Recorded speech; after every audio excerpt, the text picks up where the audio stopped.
Sobrang ganda nito. Gamitin guys, lalong-lalo na kung lagi kayong may mga tinitik na gamot. Ganyan siya kalaki kapag na-fold nyo na. I-share ko sa inyo tong aking ginagamit na medicine box. Kinailangan ko to nung naoperahan ako dahil marami akong gamot na tinitik. So, bumili ako nito dalawa. Yung isa nandun sa anak ko, binigay ko.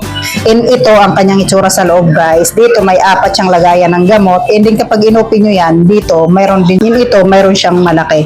Pero guys, ang suggest ko sa inyo, huwag kayo dito maglalagay ng gamot na wala siyang balot. Kasi na-try ko na siya. Naglagay ako kasi dati ng gamot na wala siyang balot.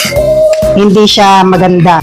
Kaya na-try ko na rin maglagay dito ng gamot na walang balat. Maganda siya gamitin. Nilalagay ko dito ng mga gamot ay may mga plastic pa. Hindi na ako naglalagay ng mga gamot na wala siyang plastic. Kasi nga, kapag nilagay mo dito na wala siyang plastic, nababasa siya.